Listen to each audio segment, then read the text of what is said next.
Hoje, o nosso dia, amanhã e tarde, ele está voltado ao direito público, especialmente ao direito administrativo. E o direito administrativo é o direito do cidadão. E a gente tem, atuante na faculdade, 2 grupos, o grupo de Direito Administrativo Contemporâneo e o programa de extensão Maxidades, que é um núcleo de direito e espaço urbano, onde a gente discute as nossas questões que envolvem a nossa atividade do dia a dia. E vocês sabem, eu costumo dizer isso em sala de aula, a gente acorda, acende a luz, vai abrir a torneira e a gente está tratando de direito administrativo e o nosso dia todo está relacionado com ele. E nessa proposta de atividades, nós tivemos a ideia, que foi, felizmente, aceita com bastante felicidade pela Câmara dos Vereadores, de fazer uma audiência pública simulada de um projeto de lei. Como ela acontece?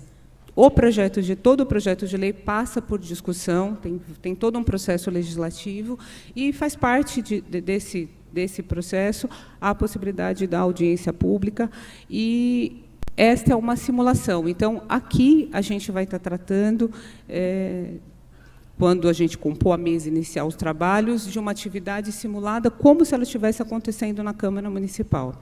E, na Câmara Municipal de São Paulo, tem um projeto muitíssimo interessante e relevante, que é o projeto de lei 001 de 2017, que organiza a Política Municipal de Prevenção da Corrupção, cria o Conselho Municipal de Transparência e Controle Social, cria o Fundo Municipal de Prevenção e Combate à Corrupção e dá outras providências. A gente vive um momento... O país vive um momento, passa por um momento de muitas mudanças, de verificação de atividades e controles e de participação popular. Então, iniciativas como essa são muito saudáveis. E a contribuição que nós vamos dar aqui, enquanto universidade, foi na análise dessa lei. Tivemos uma equipe de 10 alunos que passaram as férias todas junto conosco, professores, analisando a lei e fazendo essa proposição. Então, a partir de agora, eu vou fazer a composição da mesa e a gente vai estar na atividade simulada.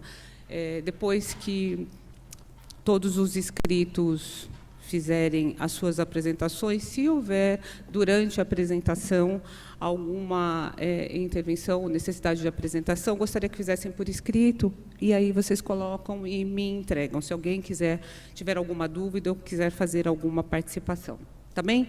Então, eu vou dar início, agradeço a presença de todos, agradeço especialmente ao vereador Policy, que prontamente atendeu ao nosso convite e se empenhou junto com toda a sua equipe, e eu agradeço a equipe em nome do Fábio, que nos atendeu muito bem, tem nos assessorado em tudo aquilo que a gente precisa, inclusive com relação a esses procedimentos.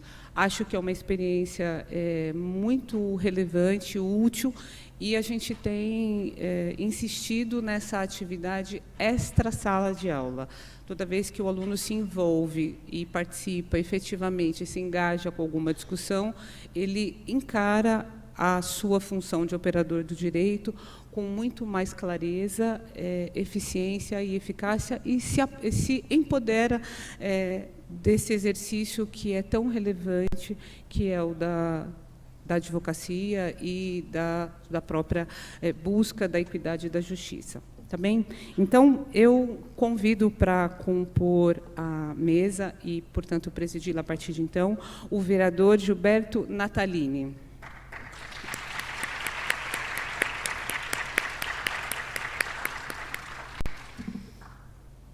Também convido para compor a mesa o vereador Mário Covas Neto.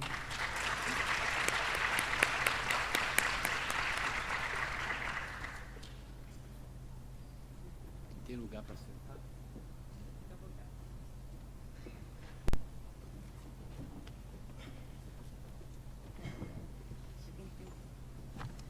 Convido também o vereador José Policy Neto. Melhor eu passar, né?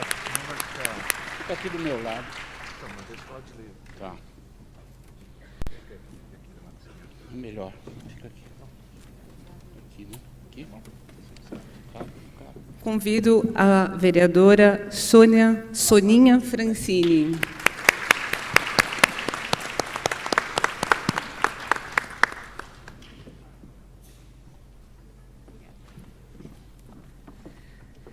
Convido também o professor Antônio Cecílio Moreira Pires. Cecílio Pires.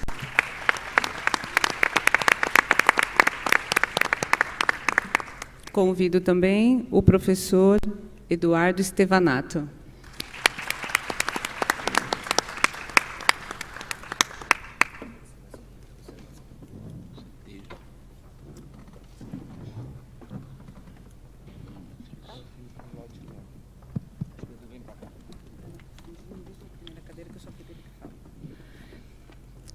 Agora passarei a compor a mesa e, oficialmente, ela está instalada na pessoa do vereador Gilberto Natalini. Pode começar? Bom dia a todas e todos. Prazer enorme estar aqui nessa atividade, nessa audiência pública.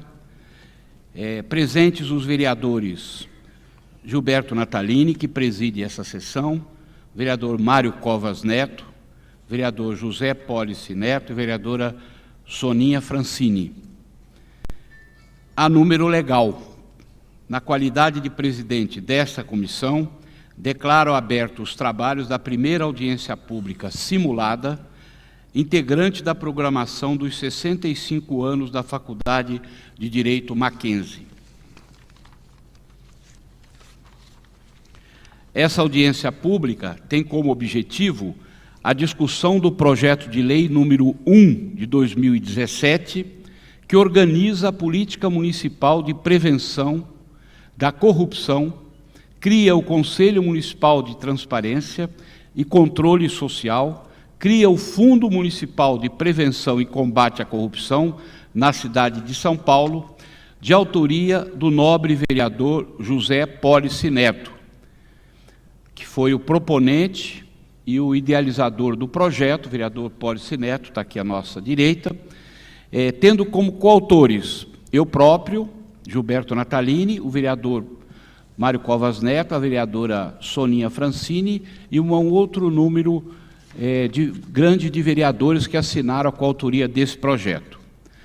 Nós queremos, em primeiro lugar, antes de iniciar os trabalhos propriamente ditos, queremos parabenizar os 65 anos do curso de Direito da Universidade Mackenzie, uma escola que é tradicional, respeitadíssima na cidade de São Paulo e no país.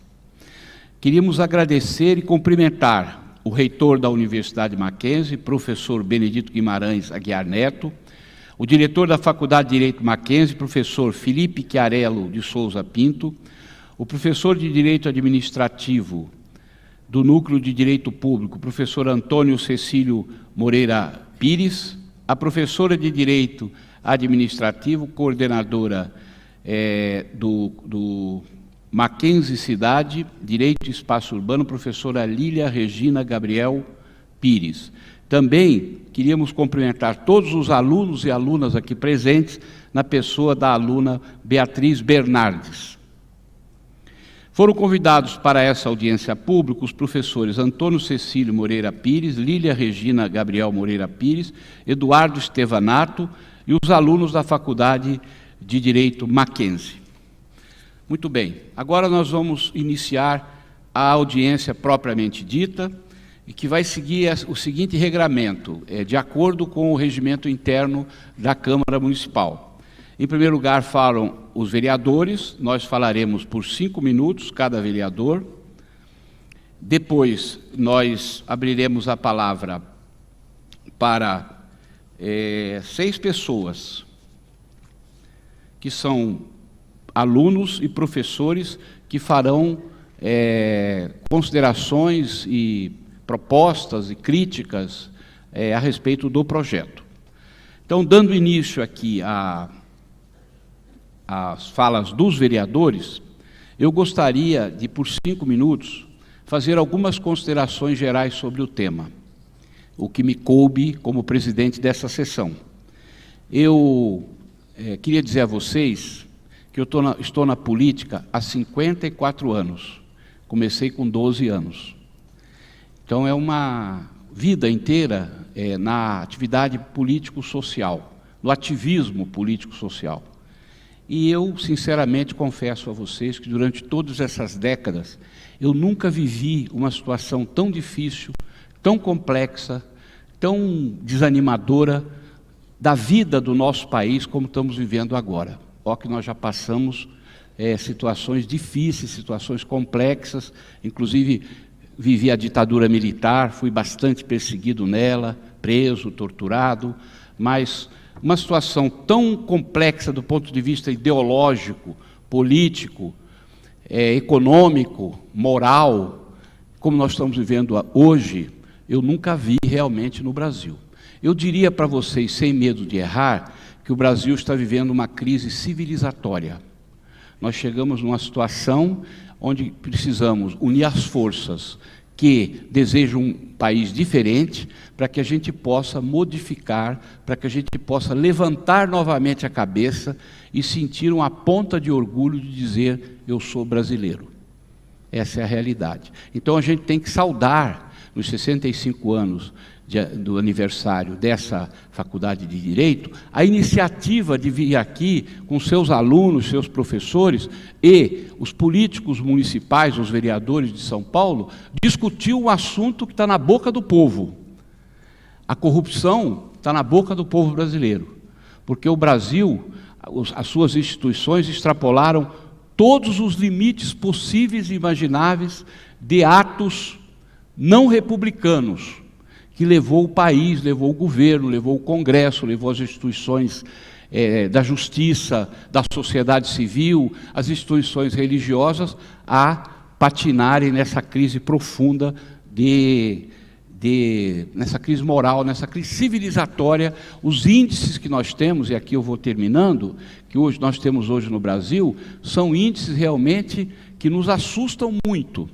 Aumento da mortalidade infantil, 63 mil assassinatos no ano passado no Brasil, 63 mil assassinatos. O crime organizado se infiltrando em todas as instituições de todos os cantos do país, e a atividade política, os partidos políticos, as próprias lideranças políticas fuziladas por saraivadas de acusações, muitas delas procedentes, que elevaram, então, a uma crise de governança, uma crise de liderança política no país. O projeto de iniciativa do vereador Pólice Neto, ele vem na contracorrente dessa situação, porque ele propõe mecanismos muito precisos e muito competentes, se forem aplicados de acordo com a aprovação da lei, para que a gente possa, no município de São Paulo, ter um controle social aprofundado e amplo de qualquer ato de corrupção que possa ser tentado com dinheiro público na municipalidade. Eu quero parabenizar o vereador Pólice Neto, os demais vereadores que são coautores, e termino por aqui a minha inicial de fala, dizendo a vocês que só há uma forma mágica desse projeto aprovado ser levado adiante, é a ampla e profunda participação do povo, de todas as instâncias, no processo político. Sem a vida quente do povo organizado na política brasileira, nós não acharemos caminhos para superar essa crise. Passo agora a palavra ao vereador José Pólice Neto, autor do projeto, proponente, para que ele fale por 5 minutos as suas considerações.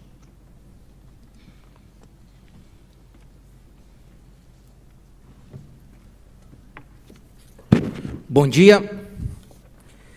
Eu vou ocupar os 5 minutos, depois da fala inicial do vereador Gilberto, que preside as nossas sessões, tratando da iniciativa legislativa e o caráter de urgência, emergência e relevância que o Gilberto acabou de nos anunciar, começando por um dado absolutamente recente. No dia de ontem, o IBOPE divulgou pesquisa realizada na cidade de São Paulo, no mês de fevereiro deste ano, que aponta que a percepção da população é que do ano passado para esse ano, 53% da população identificam que a corrupção no país e na cidade aumentou. 53% da população identifica isso. Então, aqui a gente dá um relevo que me parece fundamental da oportunidade e necessidade de abordarmos de maneira muito objetiva os instrumentos tecnológicos,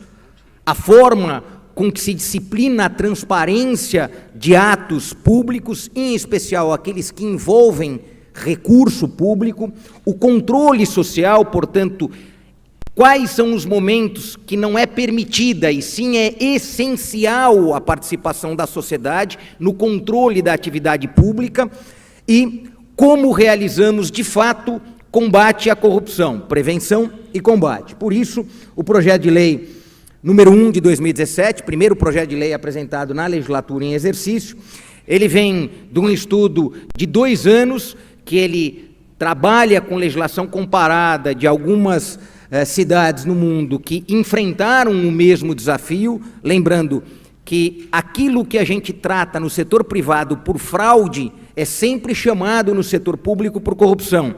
E não é algo da política só brasileira. No mundo inteiro se enfrentou a corrupção, seja enquanto fraude de setor privado, seja enquanto corrupção no setor público. E de toda essa pesquisa, a transparência, a tecnologia e as medidas de benchmark e de accountability sempre aparecem como aquelas que têm tido, ao longo dos últimos 20 anos, eficiência e eficácia como medidas para contenção do mau uso do recurso público. Aqui é importante fazer um breve recorte de onde o projeto se apresenta.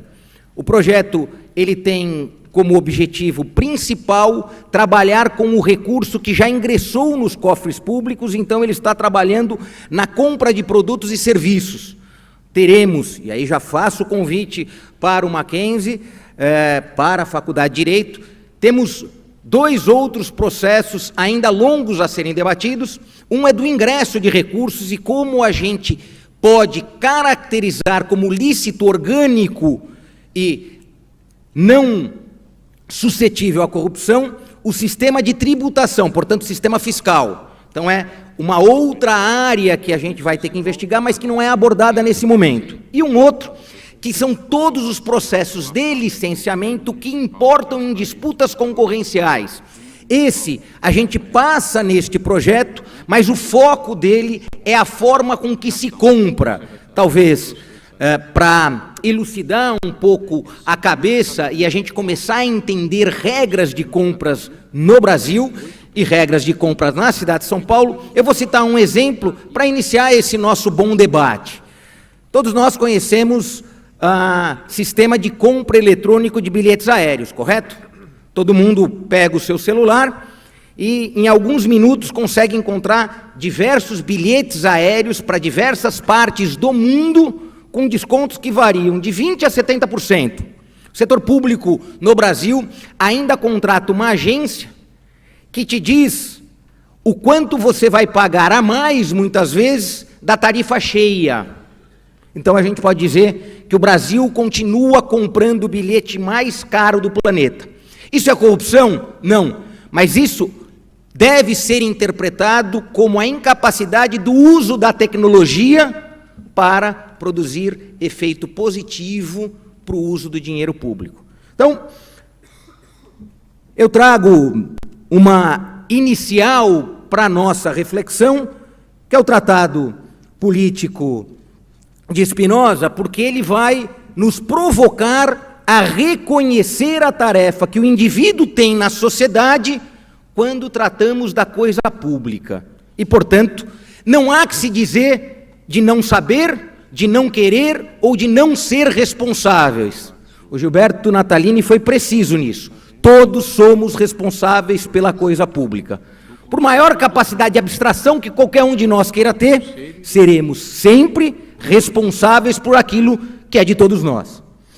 E a partir dessa leitura, a gente trouxe prioridades no combate.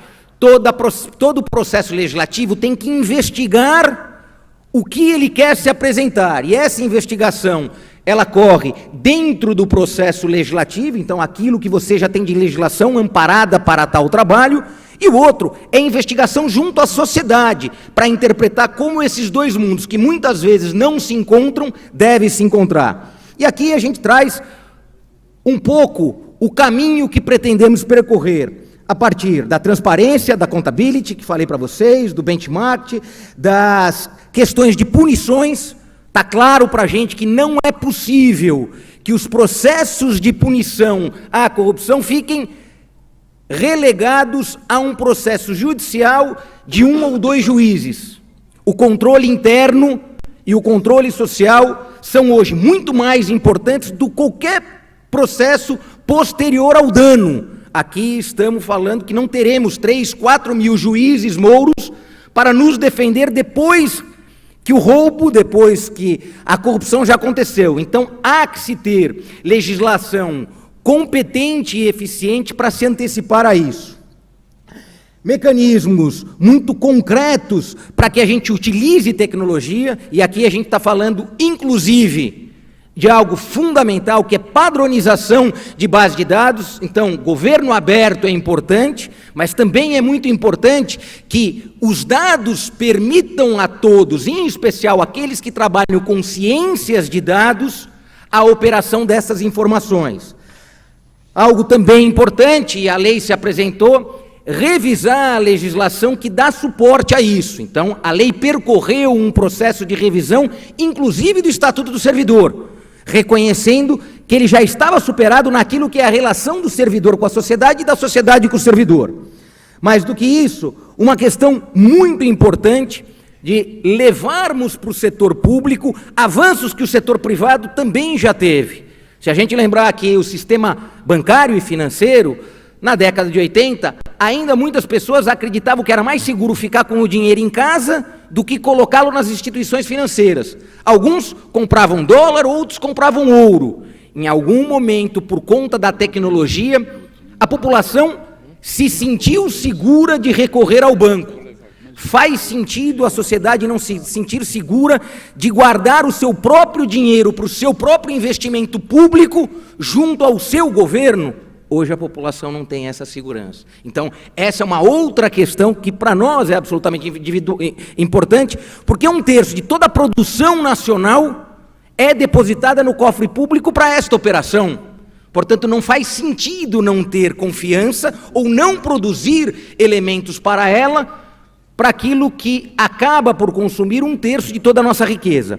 E fecho com algo que é fundamental, que é essa reforma política tão necessária das fórmulas de relacionamento.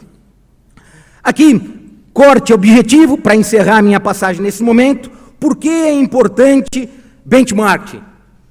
Porque dentro da comparação de preços entre setores públicos, entre o setor público e os setores privados, que a gente vai dar eficiência ao gasto e coibir e, quiçá, eliminar a corrupção. Falo isso porque no ano passado a gente realizou, a partir do projeto, a primeira maratona de desenvolvimento hacker, chamamos de Hack em Sampa. A equipe, segundo colocada, que não foi nem a vencedora, apresentou uma machine learning que faz a leitura do diário oficial dos editais de compra, do que está escrito no edital. 95% de similaridade, ela vai lá no final do processo e compara preços. 1 ano da data daquela maratona, foram identificados compras de 3,6 bilhões de reais, que a variação era superior a 20% atualizado de mesmo produto ou mesmo serviço, segundo a leitura de dados a partir de suporte científico.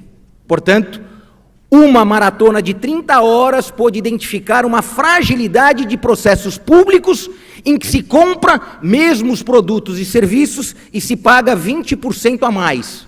Isso é só um dos elementos para esse processo de economia de recursos utilizando tecnologia. Encerro essa participação falando exatamente destes princípios e diretrizes. Transparência de dados com uma padronização.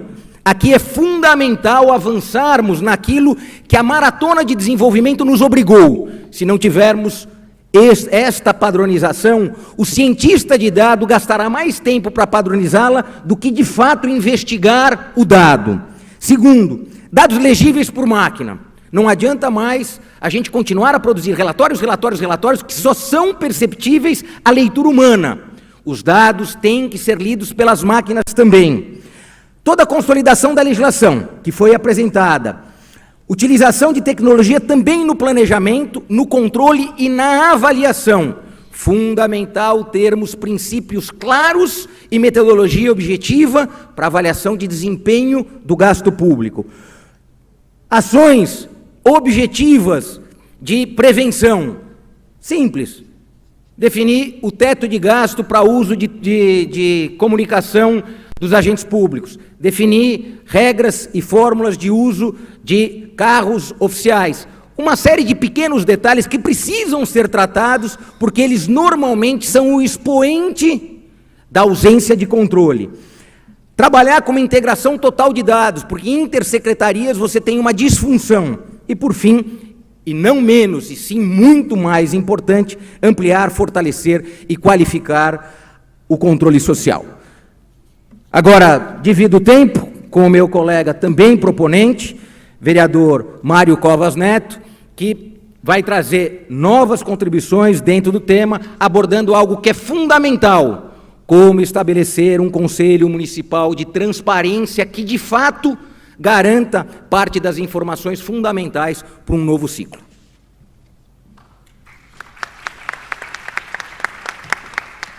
Passo a palavra ao vereador Mário Covas Neto, coautor do projeto.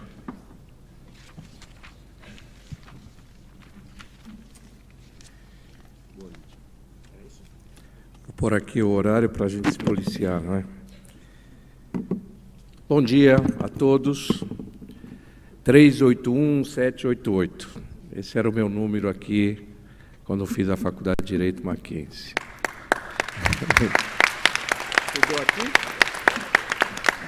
É a primeira vez que eu venho aqui do outro lado do auditório. É muito bom estar aqui de volta. Veja, eu só queria fazer uma observação inicial. Hoje a gente vê uma desesperança muito grande das pessoas em relação à política e à classe política de um modo geral. Não é por menos, né? A gente observa senadores, deputados, ou ex-senadores, deputados, ex-presidente da República, presidentes de empresas presos. E a sensação que fica é o seguinte: bom, nunca houve uma situação tão ruim no país do ponto de vista político. Mas eu queria refletir com vocês o seguinte: hoje nós temos mecanismos de controle que permitem essas prisões. Não é que ela não havia no passado, ela simplesmente não era clara. Por isso, qualquer iniciativa que vise a combater a corrupção, ela é muito bem-vinda, porque é desta maneira que a gente, de fato, vai construir um país melhor. Então, não, na minha visão, nós estamos vivendo uma fase de transição e o país sairá deste momento muito melhor do que foi no passado. Bem, em relação à audiência pública, para nós, vereadores, apesar da Câmara Municipal ter 55 vereadores, dos mais variados segmentos da sociedade, todos nós somos imbuídos de tentar fazer o melhor. Ninguém está lá para fazer o pior. Mas ninguém é dono da verdade. E, portanto, as audiências públicas, elas passam a ter um papel fundamental. É o momento em que você interage com as pessoas. Lá, na Câmara Municipal, acaba tendo a possibilidade de, a cada 3 minutos, alguém fazer uma intervenção a favor ou contra o projeto, e, desta forma, a gente ter contribuições para modificar e tentar encontrar o caminho melhor para a solução que está se apresentando. Por isso, é super importante a participação de todos. Então, convido a vocês a participarem de outros projetos na Câmara, o dia que vocês puderem, verifiquem, isso é divulgado publicamente, é uma contribuição importante para todos nós, tenho certeza. Bem, vamos lá. Sobre o projeto em si, nós temos o Conselho Municipal, a criação do Conselho Municipal de Transparência. Quais são as funções? Primeiro, As funções são de formular política de prevenção e avaliar seus resultados. Depois, articular colegiados de controle social e qualificar seus membros. Garantir transparência e promover soluções e ferramentas para políticas de transparência e eficiência da administração pública. Formular, controlar e avaliar indicadores de desempenho.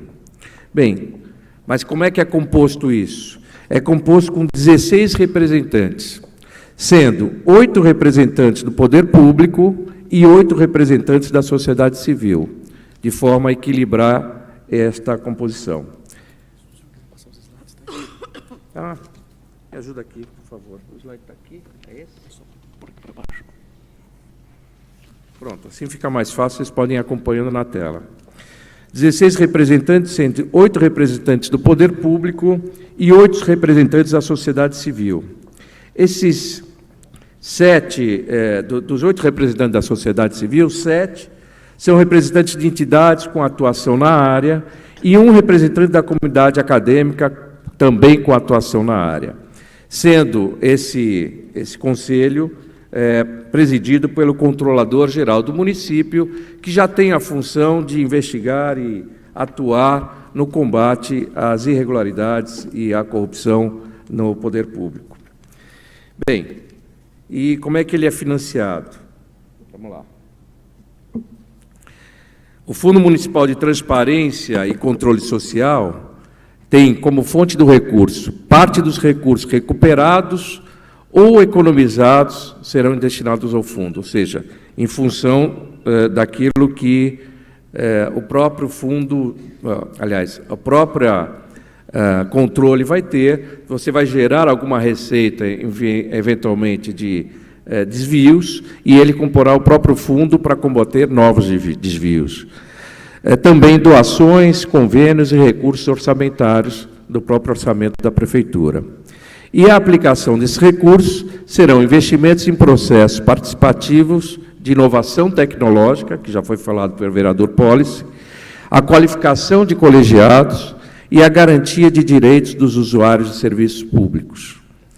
Essa é a contribuição, mas, finalmente, queria dizer o seguinte: esse projeto, eu sou coautor, mas o trabalho intelectual foi feito durante 2 anos pelo vereador Policy Neto, a quem, de fato, é o autor. A gente, na coautoria, apoia e concorda com os termos do projeto. E, de certa forma, ele nos dá o prazer e a oportunidade de também compartilhar a autoria. Muito obrigado.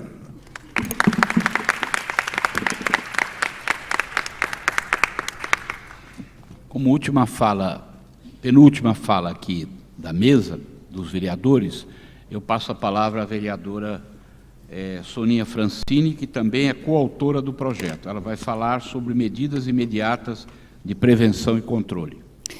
O autor original do projeto, o vereador Policy Neto, que não o redigiu sozinho, que construiu o texto a partir de muita colaboração, dos vários hackathons que ele ajudou a organizar, da assessoria de gabinete, de muitos outros interessados. Nós, vereadores, nos agregamos à autoria a convite do vereador Policy Neto.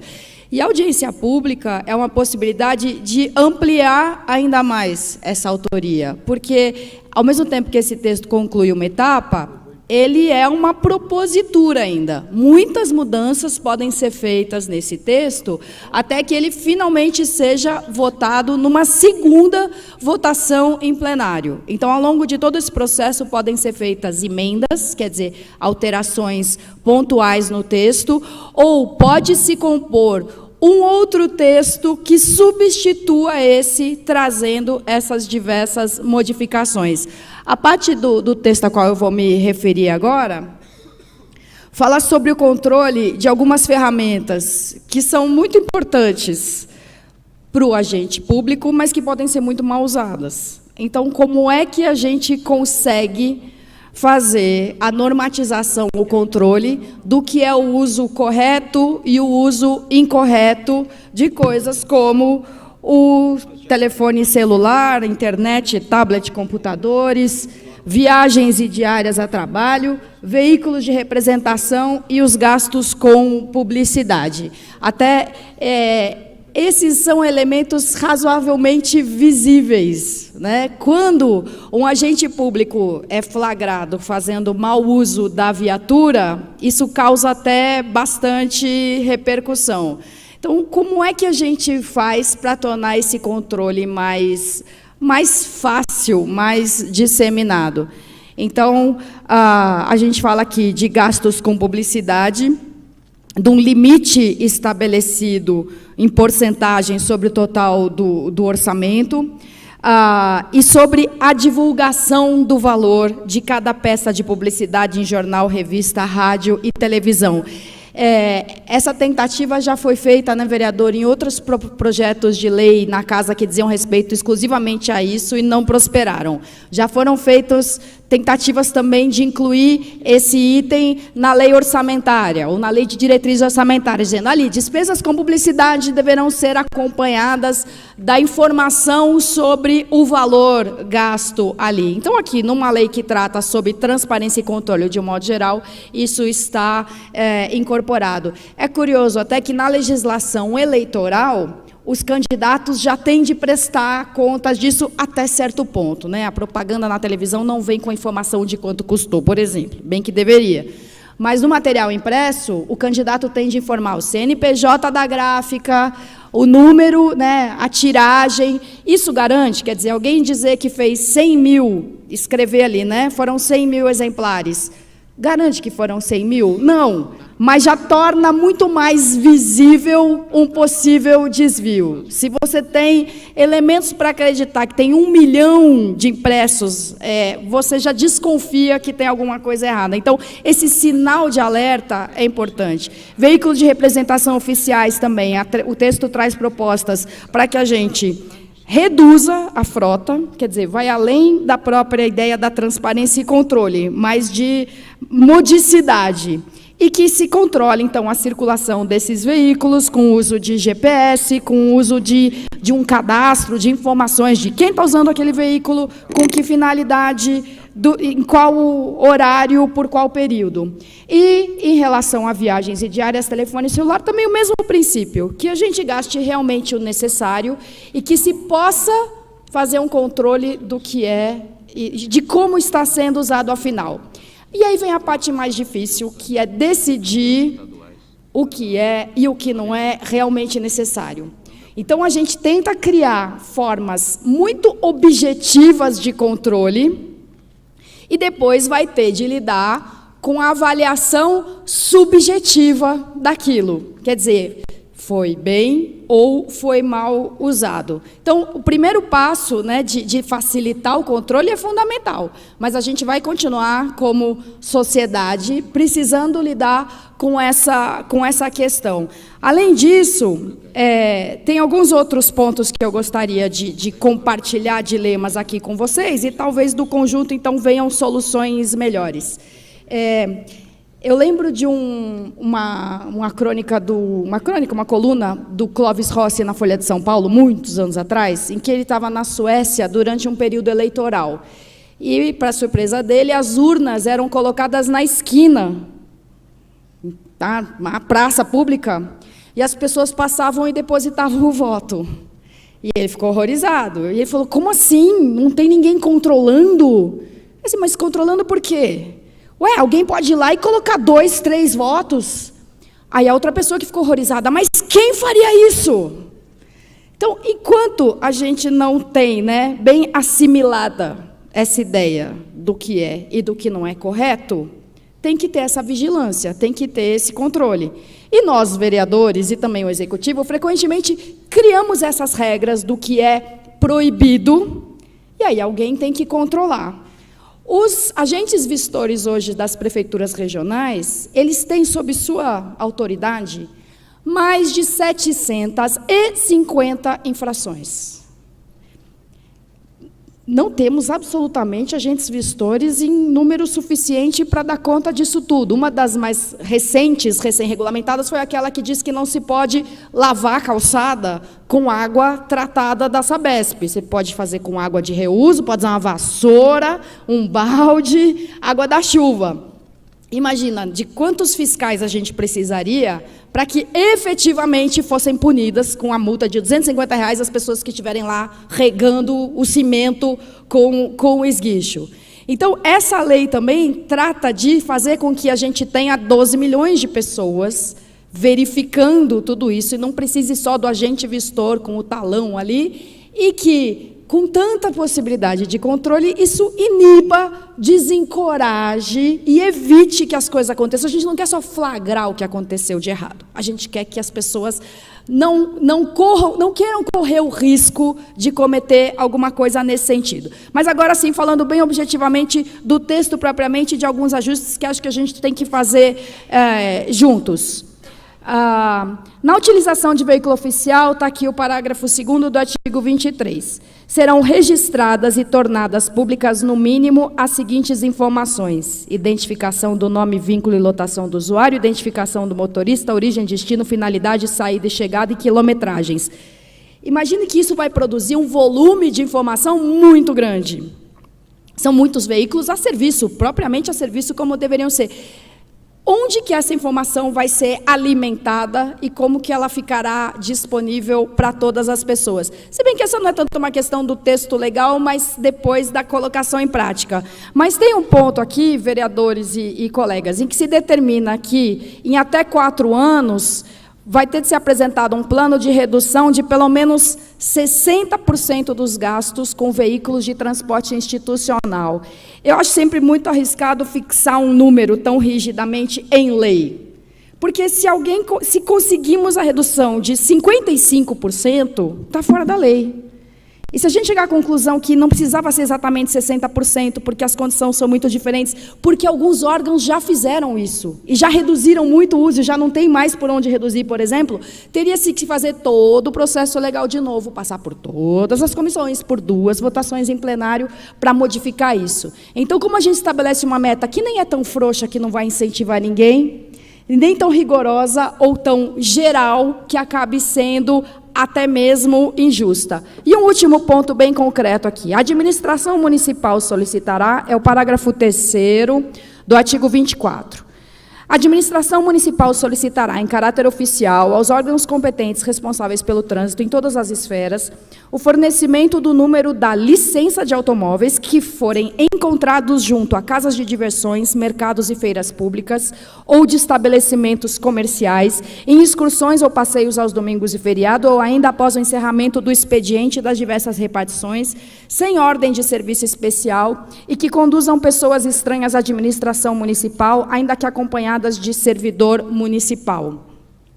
Aqui a gente tem uma questão de, por um lado, tornar tudo suspeito em princípio. Existem muitas razões pelas quais um servidor pode estar fora daquilo que seria o horário de expediente normal. Muitos bons agentes públicos não têm expediente normal.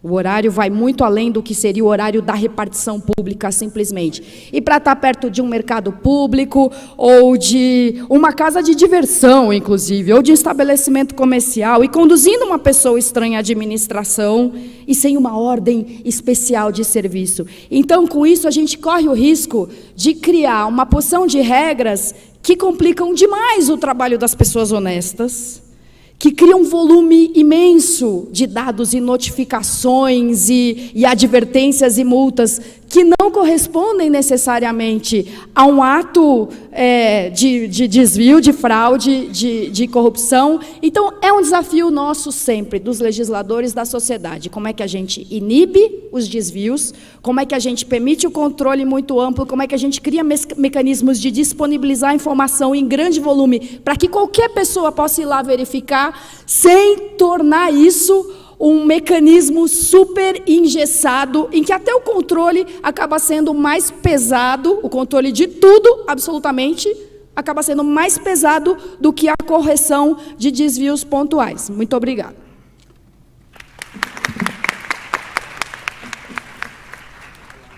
Muito bem. Antes de passar a palavra às 8 pessoas que estão inscritas, faltou aqui um aspecto do projeto, do conflito de interesse, das medidas de transparência ativa. Eu pediria ao vereador Pólice Neto que, de uma forma resumida, pudesse complementar essas informações e, em seguida, a gente abre a palavra aqui à lista de inscritos. Presidente, eu vou tomar a liberdade de falar daqui. Pois não. Eu vou tratar rapidamente de 2 questões muito importantes. Uma é a conformidade e a prevenção de conflitos de interesse. Esse é um tema bastante importante, que ele vai estabelecer a distinção entre a esfera pública e a esfera privada e qual o limite desta relação, algo aqui também fundamental. E para isso se imaginou, eu peço para passar para o próximo slide, se estabeleceu as normas de conformidade e prevenção a partir de algumas informações bastante objetivas, né? Como a gente torna público a agenda dos homens públicos, como a gente torna público documentos que são transacionados em encontros de agentes públicos e de agentes privados, como se impõe quarentena àquele que atuou no setor público, como a gente impõe quarentena àquele que atuou no setor público e que, porventura, tenha obrigatoriamente que ter uma passagem de resguardo, como que a gente estabelece limite para aquilo que a gente costuma dizer que é a recompensa por defesa de interesse legítimo. É quando você defende, você, agente público, defende o interesse de um privado, se utilizando do seu cargo público, portanto, utilizando deste privilégio, e como você deixa expressas estas proibições. Este é um campo bastante complexo do direito e que a gente se aventurou na apresentação desse projeto para tê-los minimamente disciplinados. E, por fim, não veio? Mais fácil mudar de outro. E, por fim, a transparência ativa. Aqui, algo fundamental, que é quais as disciplinas objetivas legais que versarão da informação que estará à disposição de todos sempre. E aí, a gente passa por um universo com um volume gigantesco de informação que é produzida pelo setor público, que é armazenada pelo setor público e que muitas vezes o setor público tem dificuldade de ter acesso a elas. A prova disso é que o setor público na cidade de São Paulo criou um arquivo municipal para guardar as suas próprias informações.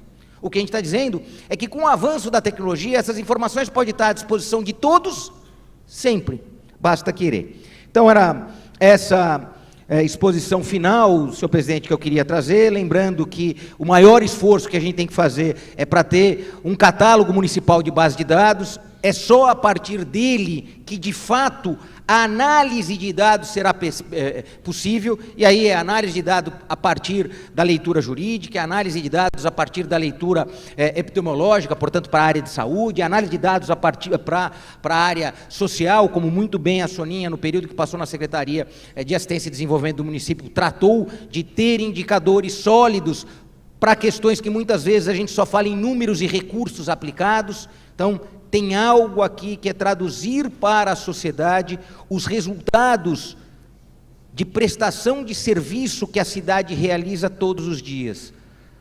O setor público nos municípios, ele é essencialmente um prestador de serviço, que ele contrata, o município contrata, às vezes delega, às vezes concede ou realiza diretamente. É fundamental, dentro dessa lógica de catalogar dados, conseguir trabalhar ciências de dados para produzir, a partir de metodologia consistente, indicadores para que a gente possa, depois, ano a ano, conferir a evolução ou não de todo este instrumento que a gente apresenta nesse momento. Era isso, senhor presidente, muito obrigado. Obrigado, vereador Pólice Neto. Passamos agora à segunda fase dessa audiência pública, que é ouvir as pessoas interessadas em dar suas opiniões sobre o projeto. Temos aqui 8 inscritos. Começamos com a senhora Lilian Regina Gabriel Moreira Pires, a primeira inscrita. Por favor, pode fazer uso da palavra. Em seguida, Beatriz Damasceno Bernardes, a segunda inscrita. Pois não.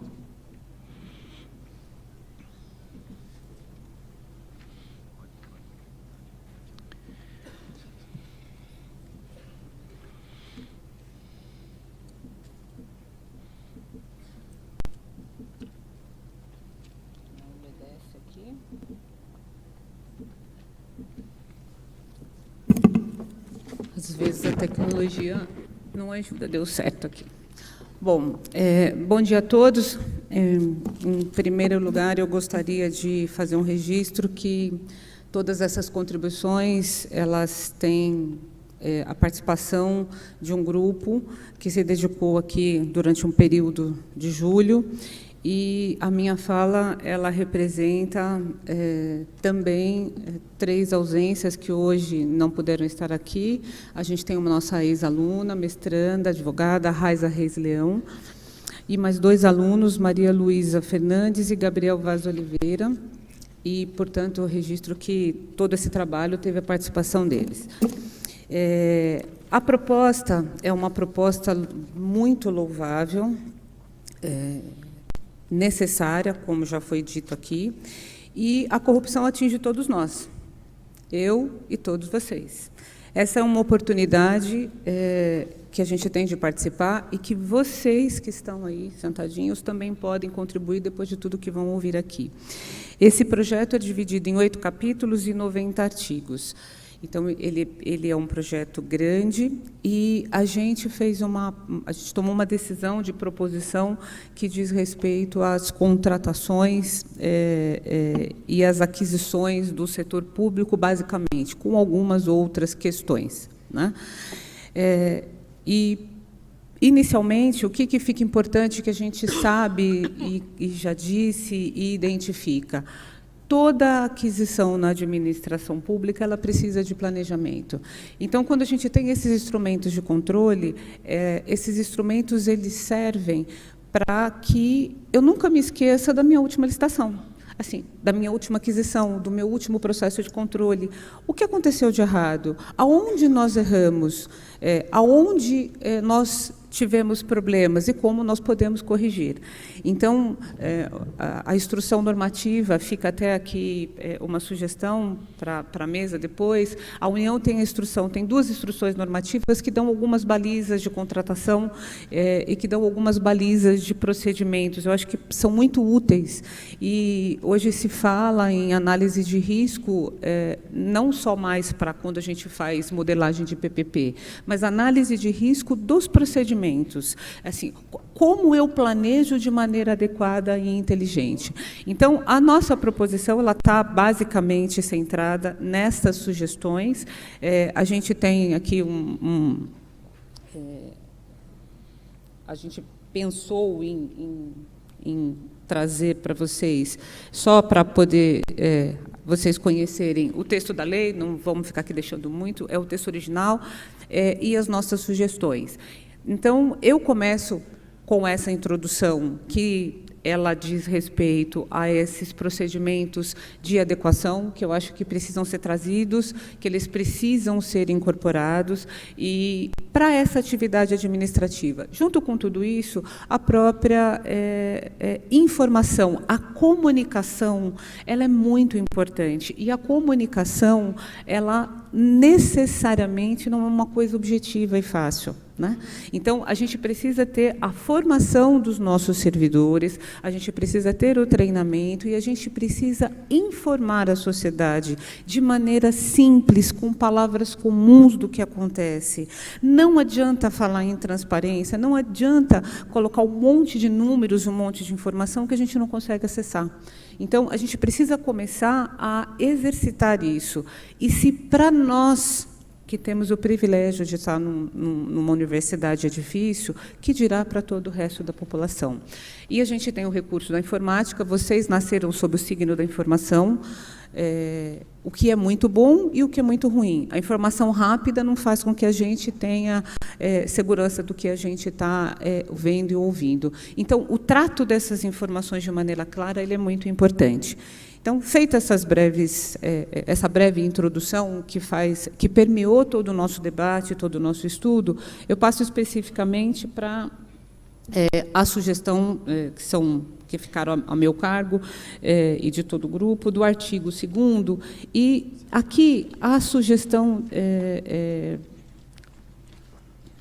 específica, ela diz respeito à questão da proteção do cidadão e e da segurança que ele vai ter nesse devido processo legal. Então, todos esses encaminhamentos, todos esses processos, eles têm que respeitar este devido processo legal.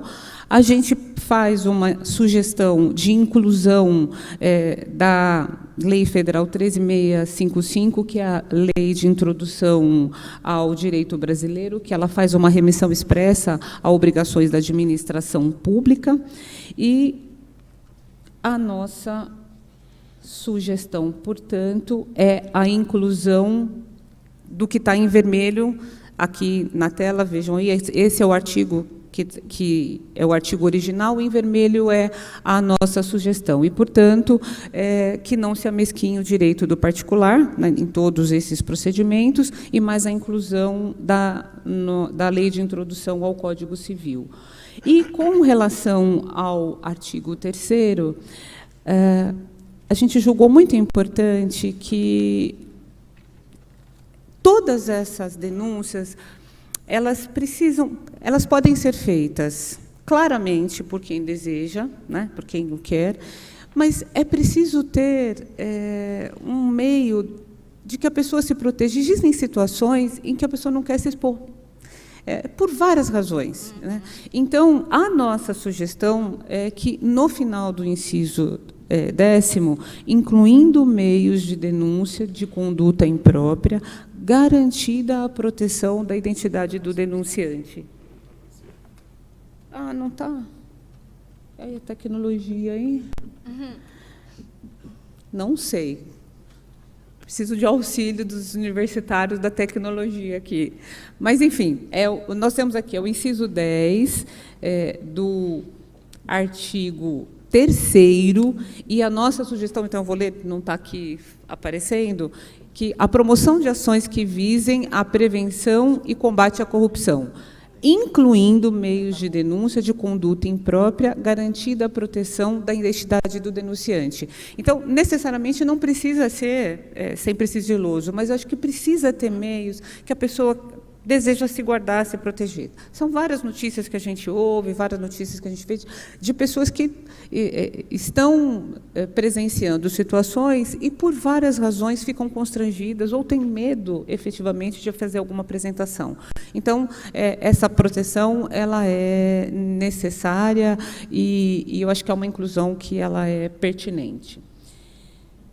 Da minha participação, para a gente respeitar aqui o nosso prazo regulamentar, é essa. Muito obrigada.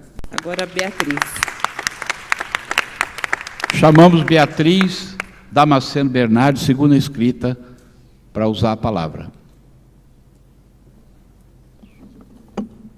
Próximo é Eduardo, professor Eduardo Estevanato, que já está na mesa. Sim.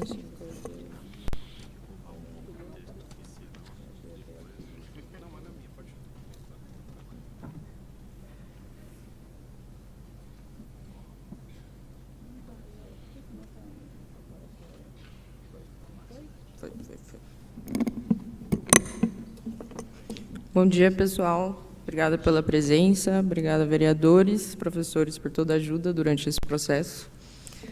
Eu vou falar bem brevemente do artigo 4º, porque nosso tempo é bem curto.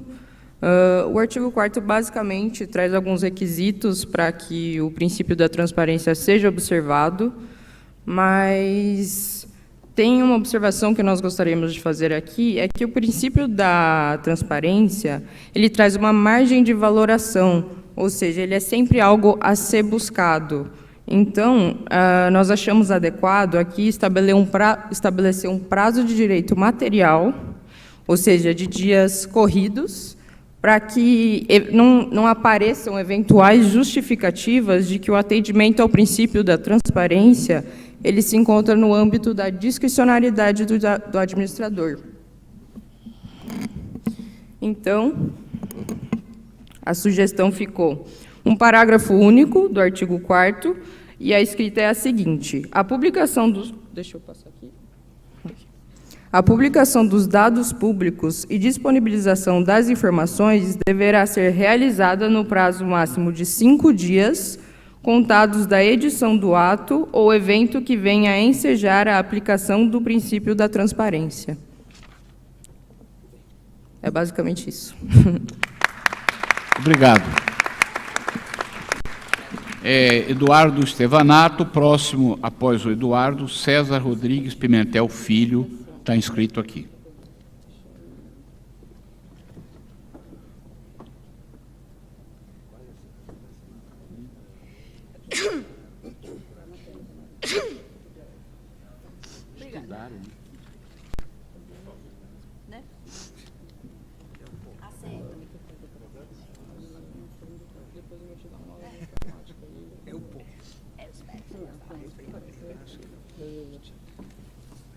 Isso daqui? Esse aqui é a pauta, né? Bom dia a todos. Em primeiro lugar, gostaria de fazer uma saudação à mesa.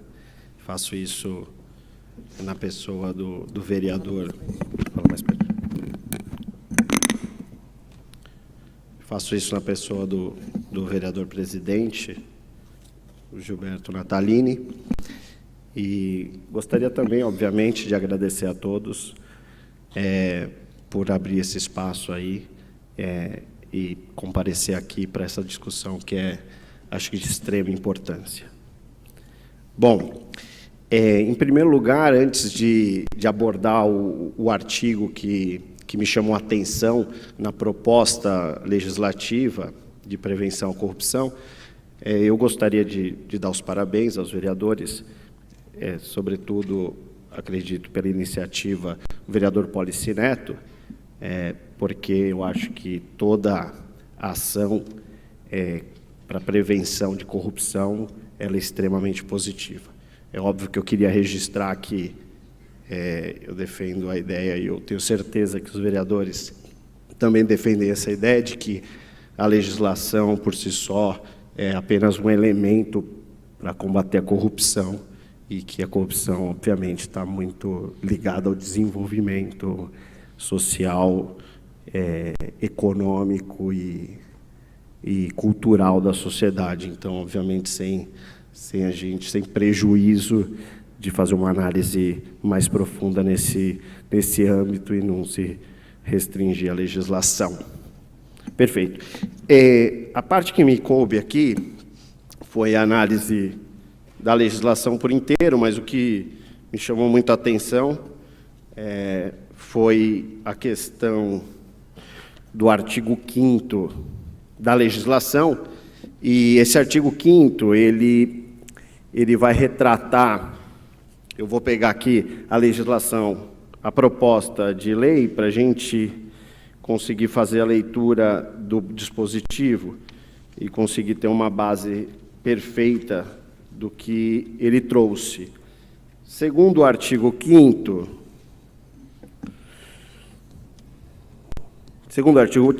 a política municipal de prevenção da corrupção buscará o atendimento aos seguintes objetivos. Então, ele vai tratar de um dos objetivos da política municipal de prevenção à corrupção. E ele fala no seu inciso 1º, comparação permanente das despesas realizadas com a contratação de bens, serviços e obras pelo poder público com contratações semelhantes realizadas por outros entes públicos e pela iniciativa privada, de forma a garantir a rápida detecção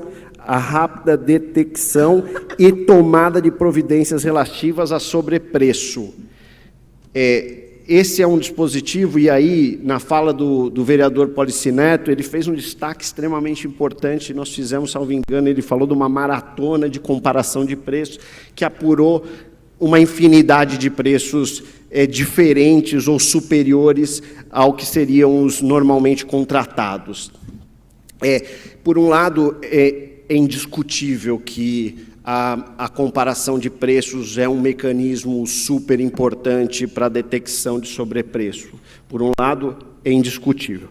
Mas, por outro lado, quando se faz uma comparação de preços e se aponta o que seria um sobrepreço, a parte que é acusada de ter contratado com sobrepreço, ela sente uma dificuldade muito grande de se defender, e aí também a gente não pode fechar os olhos para o direito daquele administrador que seriamente faz uma licitação e às vezes o preço dessa licitação ela não é o preço, vamos dizer assim, o mais barato da história das contratações públicas, e é uma defesa muito difícil, e isso gera processos investigatórios robustos, gera ação civil pública, gera ação penal e pode gerar até a cassação de direitos políticos e pode gerar até prisão. Então, é uma coisa que eu acho que é muito cara para o direito. E isso chama a atenção e me preocupa bastante. Por quê? Porque a criação, eu acho que não tem como se discutir que não é adequado criar mecanismos de comparação de preço. Não é essa a intenção.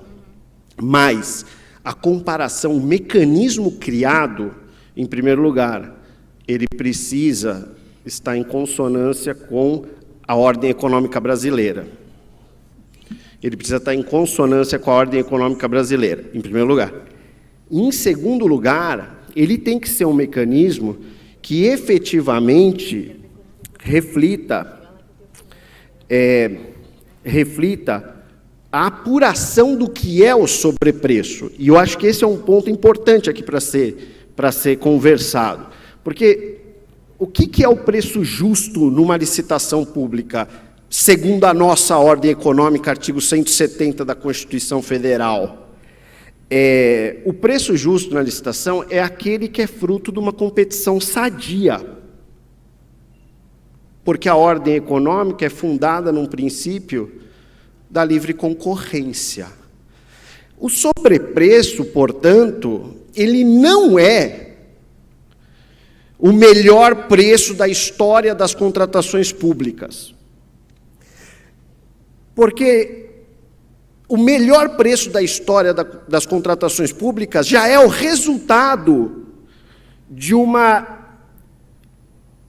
eficiente, uma saudável concorrência entre os participantes de acordo com a liberdade econômica dada no Brasil. Esse é o melhor preço. Mas, para isso acontecer e esse preço ficar muito baixo, ele vai depender de uma série de variáveis. Ganho de escala, local que se entrega, condições de entrega, condições de pagamento. E infinitas variáveis. Então, quando você compara preço entre uma contratação municipal e uma contratação de uma União Federal, provavelmente a contratação municipal de uma escala menor vai ser mais cara do que a contratação da União que compra em grande escala e que pode ter pagamentos mais céleres ou procedimentos mais simples, ou até mesmo uma segurança maior de pagamento de dívida em precatório caso haja uma inadimplência do poder público ou uma ação judicial. Então, a preocupação com a comparação de preço é justamente essa. E aí a gente, para tentar melhorar a comparação, ao invés de comparar preço final, a recomendação aqui é, óbvio, que preços muito acima, você tem um indício de irregularidade evidente, mas a comparação de preço ela não pode ser com as melhores contratações, não pode ser com a contratação pública. Ela tem que ser, na verdade, feita com relação aos referenciais de contratação. Então, a sugestão, gente, só para finalizar... Tá bom. Então, só para finalizar, deixa eu pegar aqui o papelzinho correto, a minha cola, porque eu confesso que o slide foi produzido pela Lilian e eu não vi o slide. Bom, então a nossa sugestão é uma alteração no inciso 1 do artigo 5º, dizendo o seguinte, que um dos objetivos para a prevenção de corrupção seria comparação permanente das despesas realizadas com a contratação de bens, serviços e obras com os preços contidos nas tabelas referenciais de sistema de preços municipal, em primeiro lugar municipal, óbvio, nós estamos falando do município. Depois, se for o caso, se houver necessidade de ampliar com as tabelas clássicas da União Federal, como a tabela da Caixa Econômica Federal, que é o Sistema Nacional de Pesquisa de Custos e Índices de Construção Civil, ou mesmo do DENIT, da União Federal, que é o Sistema de Custos de Obras Rodoviárias, no caso de intervenções relacionadas a obras de infraestrutura de asfalto, obviamente, obras de infraestrutura urbana, mas que você consegue ter bons referenciais lá. E se for itens muito específicos, que as tabelas elas podem não prever esse tipo de item, aí a recomendação é a comparação de preços praticados no mercado, obviamente respeitadas todas as condições de similaridade, tais como qualidade, condições de pagamento e entrega, dentre outras. Além disso, só uma última sugestão, é que nós temos agora, e isso vai chegar com a nova lei de licitações e contratos, e vai chegar no município também com força total, que é o regime de contratação diferenciada, tá certo? Hoje nós temos uma modalidade contratual chamada regime de contratação integrada, que transfere a integralidade dos riscos para o contratado. Nesses casos, é inviável a comparação de preços. Por quê? Porque esses contratos transferem riscos diversos para o contratado, e essa avaliação de risco é impossível ser feita pelo poder público. Então, neste caso, o que tem que se olhar é a competitividade na licitação. Eu agradeço, eu peço desculpas pelo tempo, e agradeço a todos, e foram essas as minhas contribuições. Obrigado. Nós que agradecemos, Eduardo, a sua participação. Muito obrigado. Chamamos César Rodrigues Pimentel Filho, que é o próximo que vai usar a palavra. Em seguida, Mariane Moreira Yamanaka, está inscrita aqui com a gente. César, com a palavra. Bom dia a todos.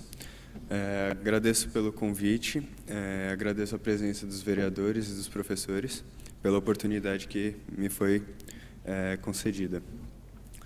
Eu vou falar sobre o Conselho Municipal de Transparência e Controle Social, como já foi explanado antes pelo vereador Mário Covas Neto. Mais especificamente, eu vou falar sobre o artigo 8º, que fala sobre a composição do Conselho. Esse Conselho ele é composto, como já explicado antes, por 16 membros, sendo que 8 deles são membros da sociedade civil, e mais uma subdivisão dentre esses 8. 7 são de entidades civis sem fins lucrativos, e um é um representante da comunidade acadêmica. E a outra subdivisão é justamente por 8 representantes da administração municipal.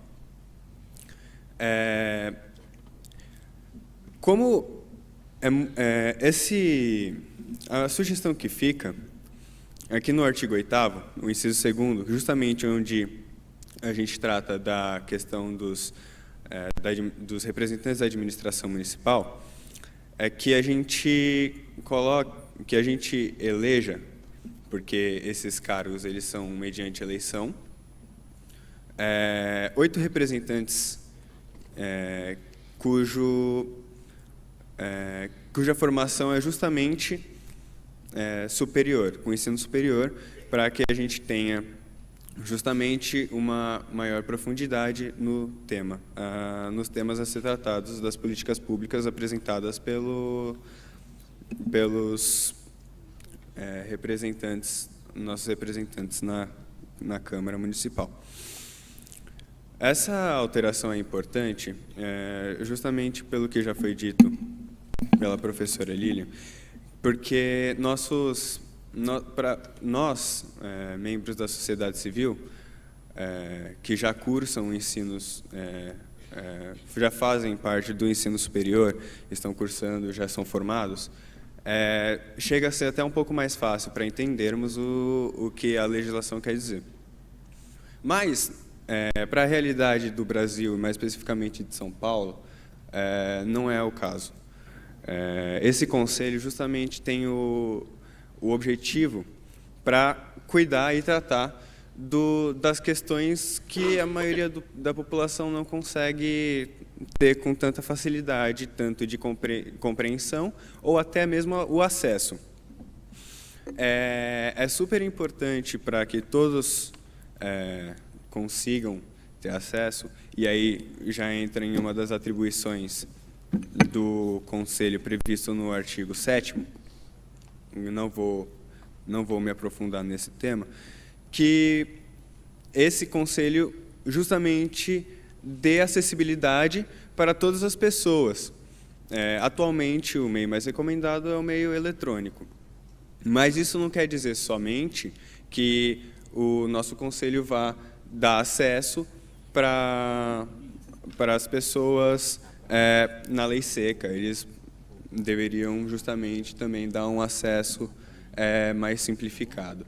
E aí que entra a qualificação dos nossos representantes no Conselho. Como sugestão, então, sugestão na lei, nós sugerimos acrescentar no inciso 2º desse artigo que sejam nomeados 8 representantes da administração municipal, sendo todos portadores de diplomas de ensino superior. São essas considerações que eu tenho a fazer. Obrigado, César, pela contribuição. Chamo, então, Mariane Moreira Yamanaka, acertei? Em seguida, Letícia Takara Veiga, próxima inscrita. Por favor, Mariane, com a palavra. Bom dia a todos. Eu vou falar pelo microfone, que acho que eu não alcanço direito aqui. Então, obrigada por terem vindo, né? Obrigada, senhores vereadores. Meu nome é Mariane Yamanaka e eu queria fazer um adendo antes de continuar a análise desse projeto de lei que a gente está aqui de corrupção, né? O vereador Policy, ele até levantou a questão sobre a anticorrupção no âmbito internacional e particular, e é sobre isso que eu queria falar. Eu tive a oportunidade de trabalhar com compliance durante 2 anos. Eu não sei se vocês estão familiarizados com a área, mas é a área que trabalha com corrupção de empresa particular, assim.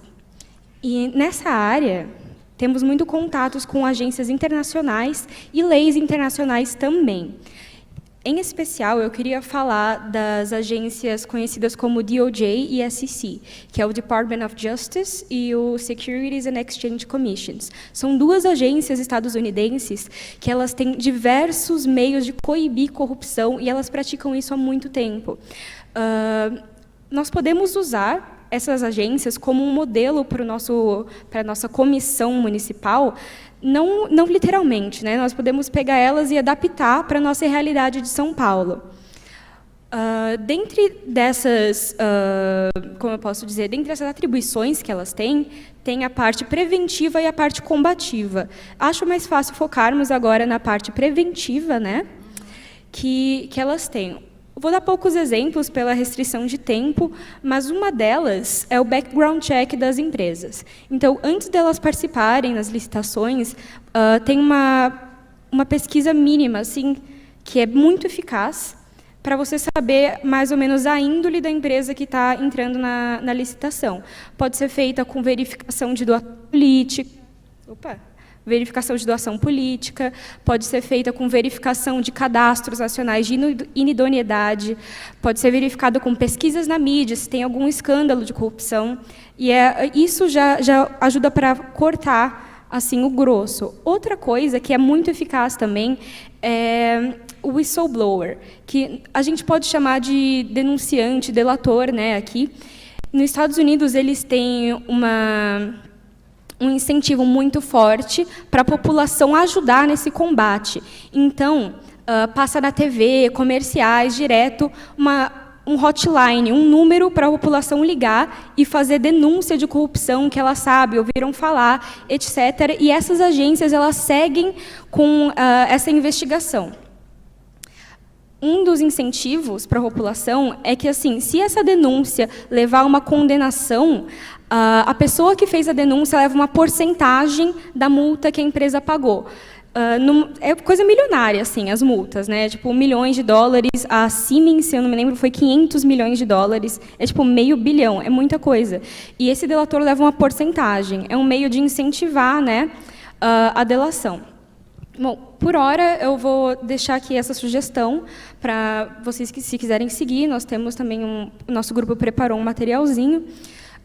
E voltando para a análise do projeto de lei, eu queria falar do artigo 19, que ele está prevendo o auxílio do Poder Executivo a esse Conselho Municipal, de transparência. Então, esse artigo 19, ele vem já prevendo que o Poder Executivo, representado pela Controladoria Geral do município, apoie essa comissão municipal.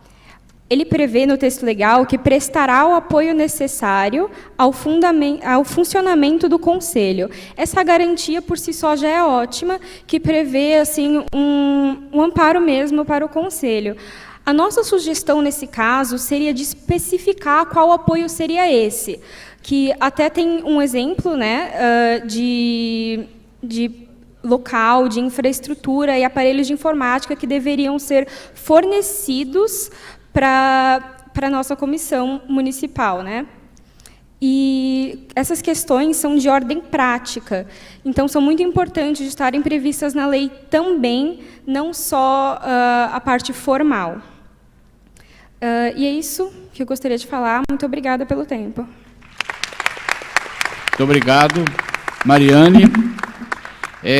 Letícia Tacara Veiga, próxima que vai usar a palavra. Em seguida, Antônio Cecílio Moreira Pires. Depois do Antônio Cecílio, Jean Felipe Alves Bezerra, e acaba a nossa lista de inscrições. Por favor, Letícia.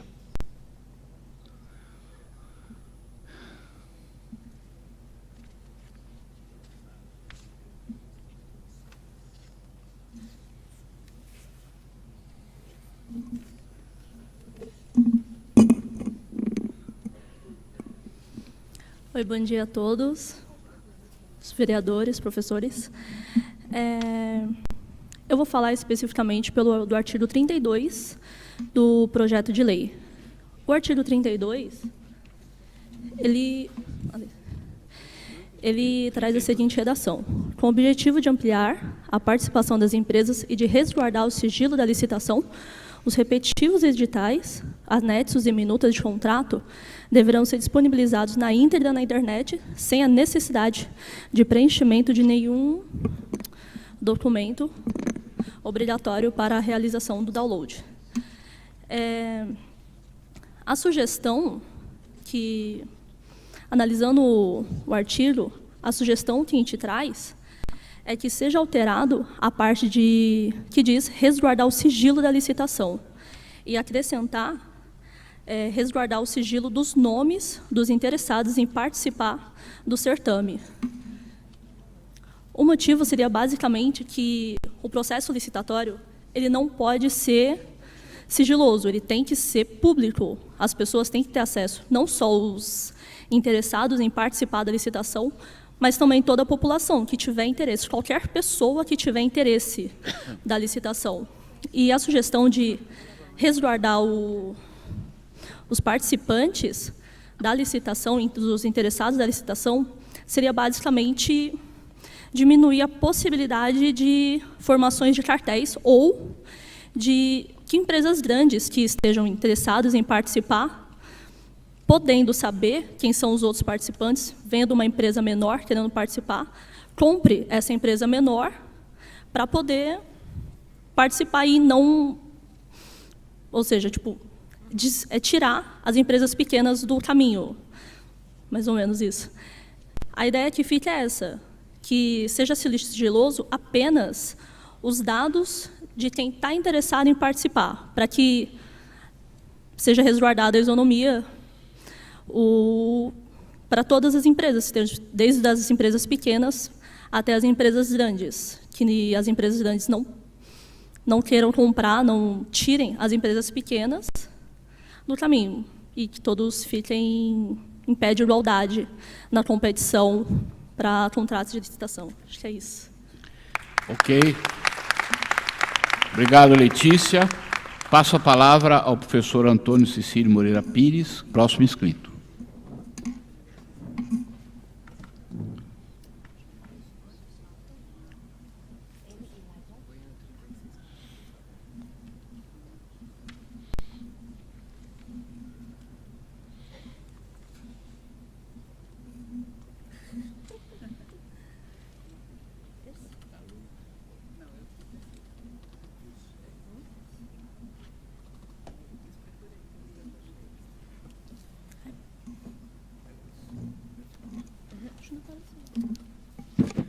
Bem, bom dia a todos. Quero cumprimentar a mesa, na pessoa do vereador Gilberto Natalini, parabenizar os vereadores, o vereador Policy e os coautores do projeto.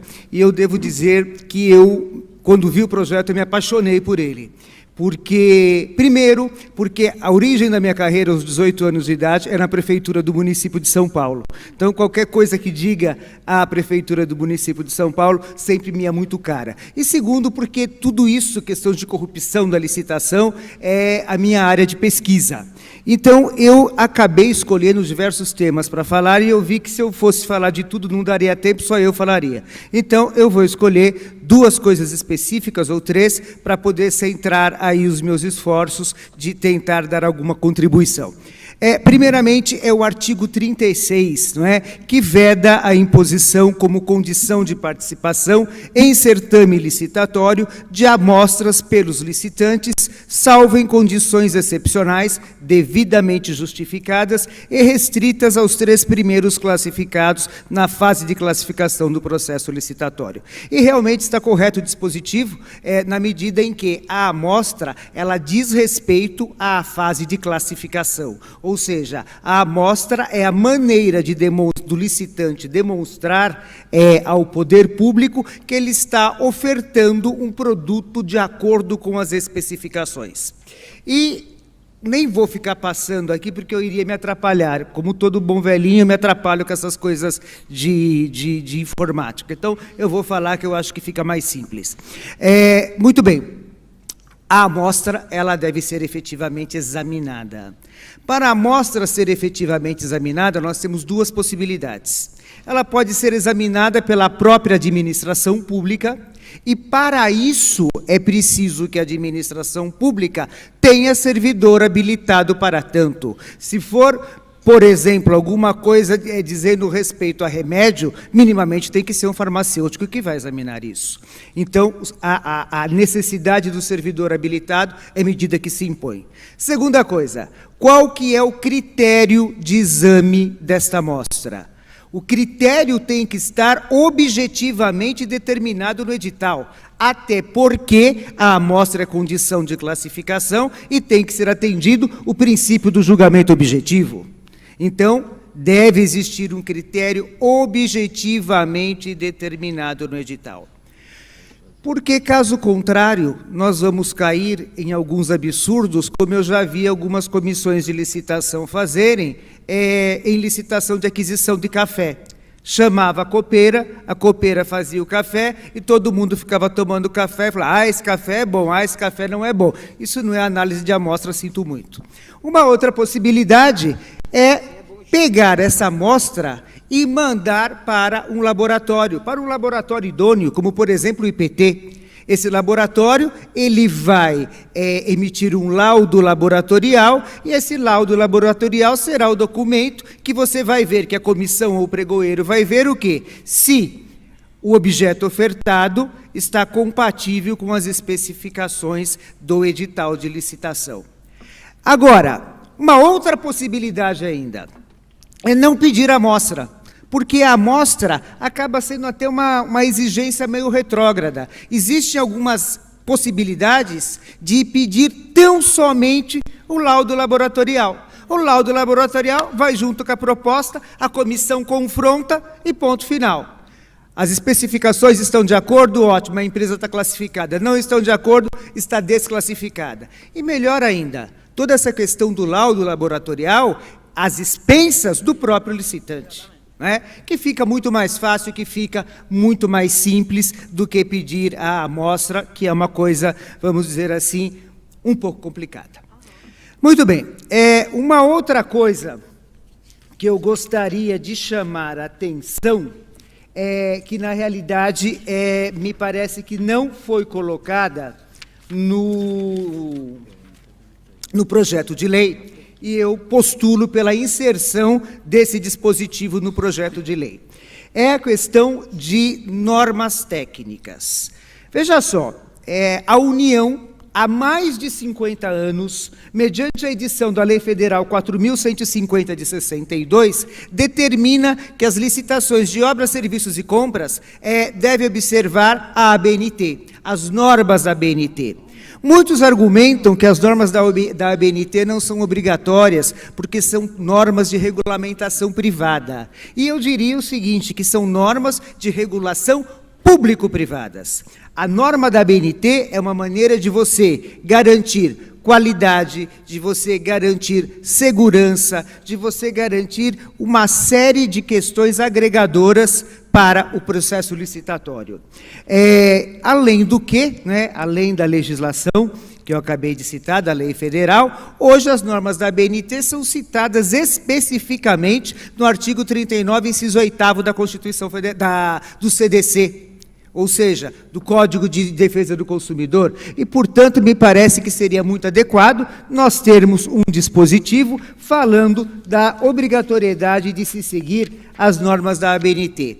Muitos podem falar, na licitação na modalidade de pregão, que exigir normas de ABNT no pregão, que está comprando um bem ou um serviço comum, isso seria um absurdo, mas eu gostaria de falar o seguinte: bem e serviço comum é aquilo que é padronizado. E qual melhor padronização do que a própria norma da ABNT? Então, me parece que seria bastante adequado. E, por fim, para finalizar a minha fala, que eu já sei que devo estar extrapolando, acho interessante que se coloque também a necessidade da obediência das determinações dos órgãos reguladores, não é? Das agências reguladoras que têm poder normativo. Apenas à guisa de um exemplo, a mera compra de domes sanitários, cosméticos e correlatos, feitos pelas secretarias de saúde e pelos hospitais públicos, implicam numa rigorosa exigência da Anvisa, da Agência Nacional de Vigilância Sanitária. Tudo isso para proteger um dos maiores e sobranceiros interesses públicos, que é o interesse público da saúde. Então, me parece que a exigência de ABNT, um dispositivo, falando explicitamente da exigência da ABNT e dos órgãos reguladores, seria uma medida bastante adequada. Agradeço a gentileza. Muito obrigado. Obrigado, professor Antônio. Próximo a intervir, Jean Felipe Alves Bezerra, é o último inscrito. Em seguida, nós vamos partir para... falta apenas o Jean. Desculpe, vereador, só falta o Jean agora. Eu já chamei o Jean. Né? Acabei de chamar ele. Pode, a palavra, Jean.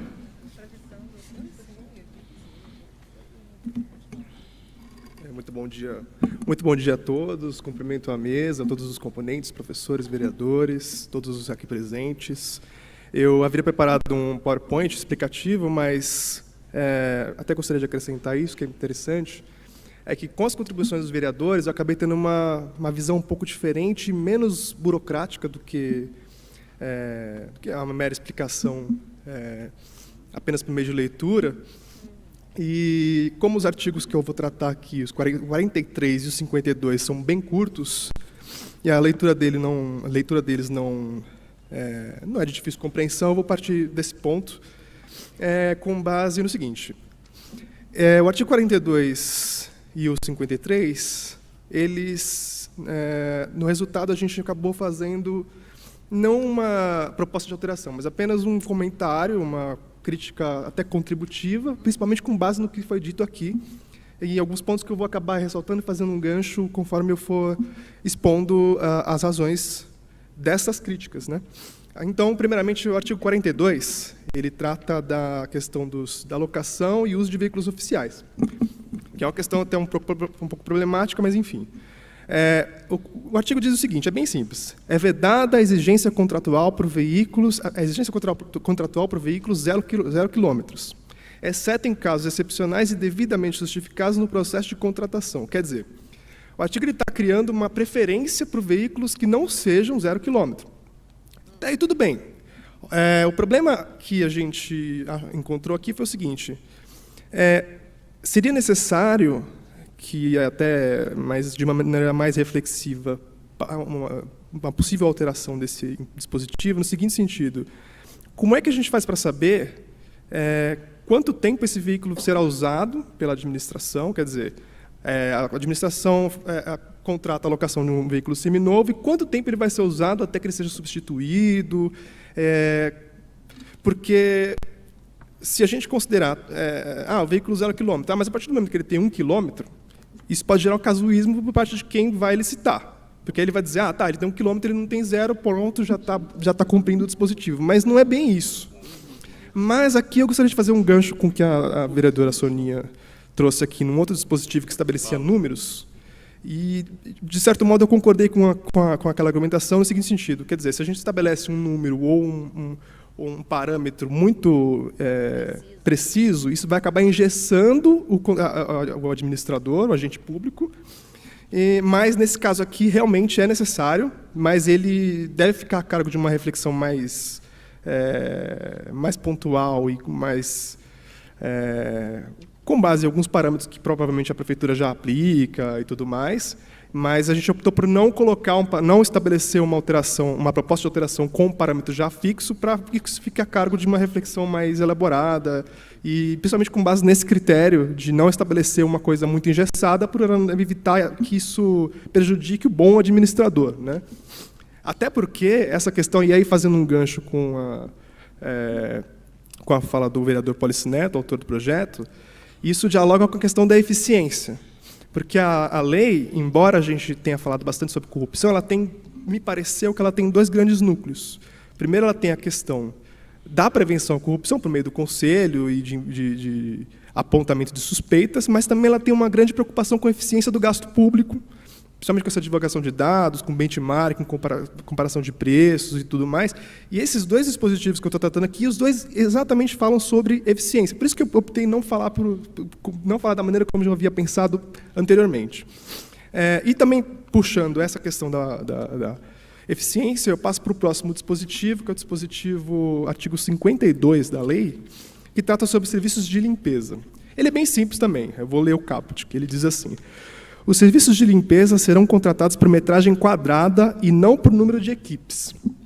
Aqui, embora ele seja bem preciso, não diga nada além disso, a Prefeitura, mais precisamente a Secretaria Municipal de Planejamento, publicou um estudo em 2014 sobre serviços de limpeza e conservação de prédios públicos. Nesse documento tem um tópico que fala precisamente sobre produtividade.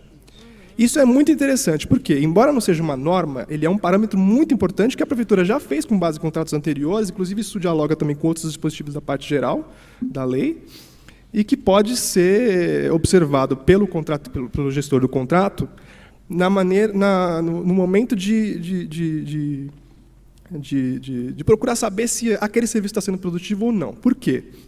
Produtividade, ela não é necessariamente um parâmetro que vai sempre em busca do que está sendo melhor feito. Porque a partir do momento que você está sempre buscando saber se aquele serviço está sendo feito de maneira produtiva, em algum momento você pode constatar que ele não está sendo feito de maneira produtiva, ou ele pode até se esgotar. Por isso que o dispositivo ele faz menção a metro quadrado e não ao número de equipes. Lá nesse estudo que eu comentei, nesse tópico da produtividade, ele dá um exemplo bem bem simples. Basta a gente imaginar um prédio público com 5 andares. Em cada um desses andares, o administrador ele vai colocar uma equipe de limpeza para fazer a limpeza dos 5 andares. Só que cada um desses andares vai ter alguma especificidade ou algum nível de dificuldade. Da mesma maneira que um andar pode ser super fácil, a limpeza, no outro pode ser super difícil. O outro é banheiro. Exatamente. Aí como é que fica? Então, deve ter uma certa maleabilidade para o administrador público perceber, esse serviço está sendo produtivo, eu vou diminuir o número de equipes ou eu vou aumentar. Aí, então, a crítica contributiva aqui é justamente isso, atentar para a produtividade, que, embora a lei não diga, né, ela está meio que implícita aqui, mas principalmente com base nesse estudo da própria prefeitura, já com base em contratos anteriores, isso acaba dialogando com a eficiência que a lei ela faz questão de ressaltar, até não como inibição de prática de corrupção, mas como racionalização do gasto público, que é uma coisa muito importante que nós estamos vendo hoje em dia, porque a arrecadação dos municípios, dos estados e da União diminui a cada dia, e a gente precisa que não só os agentes públicos, mas também os particulares, entendam que esse princípio da eficiência é muito importante para que a gente continue tendo um Estado que preste serviços públicos para a população e que isso continue beneficiando todos nós. Era mais ou menos isso. Essa era a contribuição. Muito obrigado. Muito obrigado, Jean, pela participação. Todas as sugestões aqui feitas foram anotadas, serão levadas em conta entre a primeira votação que já houve e a segunda do projeto. Quem tiver mais sugestões, opiniões, pode encaminhar aos professores ou mesmo ao gabinete do vereador Pólice Neto, que também serão levadas em conta. Eu queria, antes de dar por encerrada a audiência pública, eu queria que os vereadores aqui pudessem fazer rápidas considerações finais para que a gente possa encerrar os trabalhos. Por favor, vereadora Soninha. Obrigada, vereador. Bom, as outras audiências públicas ficaram morrendo de inveja desta audiência pública, em que a gente realmente debateu o texto proposto e sai daqui com contribuições importantes. É muito frustrante para a gente fazer audiência pública em que tem mais gente na mesa do que na plateia. Isso acontece o tempo todo, e analisar depois as notas taquigráficas das audiências públicas e ver lá que, para um determinado projeto, ninguém se inscreveu, ninguém se manifestou. Projetos super relevantes, inclusive, complexos, que exigiriam muita participação para aperfeiçoar um texto que sozinhos nós não conseguiríamos fazer tão bom. Agradeço muito as contribuições de vocês. Exatamente o desafio, né, por coincidência a última fala veio bem ao encontro disso, o desafio de como é que a gente cria mecanismos rigorosos de controle da corrupção, sem criar burocracia e despesas, aliás, isso apareceu em vários momentos nas outras falas também, sem criar burocracia, processos, despesas que onerem demais os processos lícitos, inclusive. É um problema da lei de licitações. Quantas vezes o agente público fica muito tolhido na sua tentativa de fazer uma contratação que ele sabe muito boa, por conta de todos os mecanismos criados para evitar o desvio. Então, esse é um desafio da legislação, de um modo geral. Como criar normas universais, né, amplas, simples o suficiente para serem do domínio da administração pública e da população de um modo geral, e, ao mesmo tempo, não sejam frouxas, imprecisas e sugiram criar alguma coisa que, na verdade, não está se concretizando. Eu peço desculpas por sair correndo agora, mas isso também acontece muito nas audiências públicas. Eu tenho comissão de finanças em 20 minutos no viaduto Jacareí, número 100, então vou sair correndo. Apareçam as nossas audiências públicas e reuniões de comissão, vocês vão tornar o nosso trabalho muito melhor. Muito obrigada. Bem. Obrigado, vereadora Soninha. Vereador Mário Covas, em seguida. Bem, apenas para agradecer a vocês a paciência, o debate, dizer que para mim é uma alegria estar aqui, nessa comemoração de vida do Mackenzie, como ex-mackenzista, e convidar novamente a vocês a que se aproximem dos legisladores. Procure alguém que seja mais identificado com o seu modo de pensar, acompanhe, critique, sugira, participe. Para nós é fundamental a participação da população no mandato da gente. Então, eu, de novo, convido a vocês a participar não só das audiências públicas, mas do mandato de cada um, sugerindo, participando mesmo. É isso. Bom dia. Obrigado, vereador Mário Covas. Vereador Policineto. Senhor presidente, eu preciso agradecer muito a professora doutora Lilian, que não descansou enquanto a gente não conseguiu produzir o que a gente fez no dia de hoje. Agradecer o amigo Cecílio, professor, doutor, que nos ajuda a uma reflexão fundamental de uma vida dedicada ao setor público. Isso nos encoraja a continuar fazendo muitas coisas.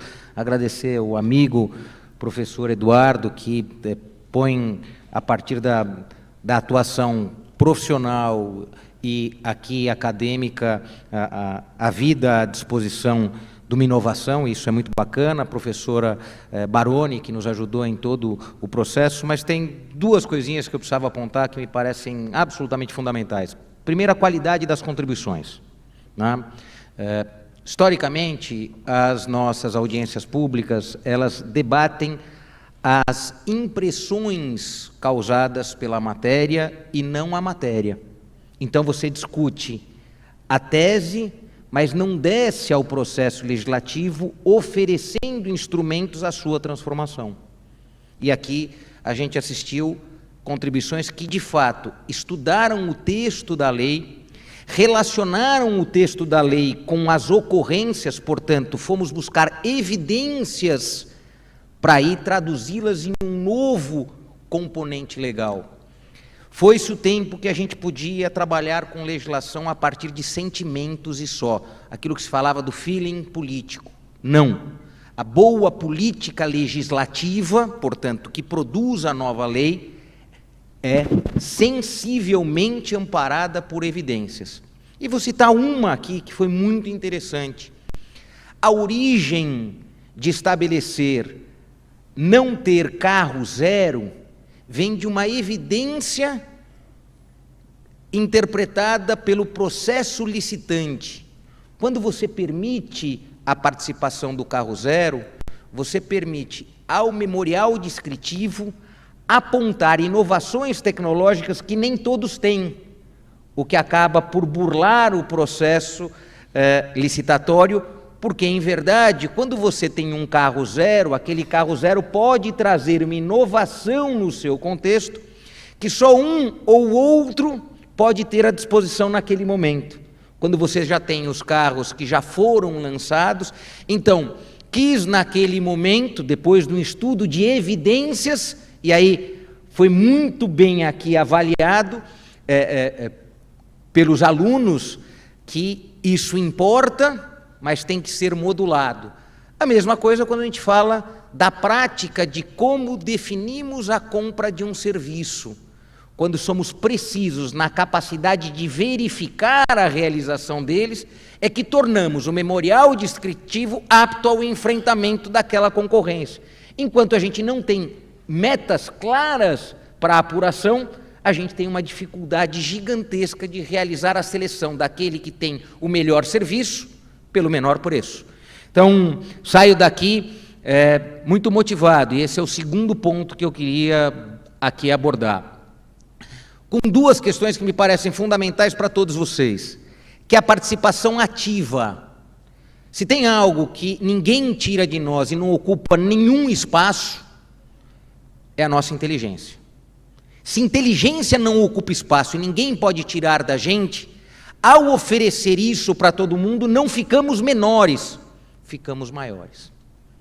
Então, me parece que para cada processo legislativo que o conhecimento e a inteligência de vocês pode ser aplicada, melhora para vocês, mas melhora para a sociedade como um todo. Então, faço aqui mais um convite. Atuem de maneira efetiva ao lado daquilo que a gente chama da coisa pública, da res pública, porque ela é nossa e será mais nossa quando a nossa capacidade intelectual estiver aplicada nela, porque ela vai ter a inteligência que a gente tem. Portanto, vocês estão convidados a participar de um processo virtuoso de alterações de regras a partir do legislativo com aquilo que não ocupa espaço, mas é fundamental a todos, que é a nossa inteligência. Obrigado, vereador Pólice. Muito obrigado. Me cabe, como presidente dessa audiência, caminhar para a finalização. Eu queria parabenizar a Faculdade de Direito do Mackenzie pelos seus 65 anos e por essa iniciativa. Se todas as faculdades e universidades tivessem esse tipo de atitude, eu tenho certeza que o nosso Brasil, que a nossa terra seria melhor. Tenho certeza. É dessa forma que a gente conserta as coisas erradas. Então, parabéns aos professores, à direção da faculdade, da universidade, parabéns aos alunos, às alunas, por estarem aqui para discutir o projeto 1 de 2017, que fala de transparência e combate à corrupção, do vereador Pólice Neto, do qual somos coautores. Eu quero dizer para vocês que eu tenho ouvido muitos jovens, muitos, homens e mulheres, dizer assim, eu vou embora dessa terra, eu vou abandonar isso aqui não tem mais jeito.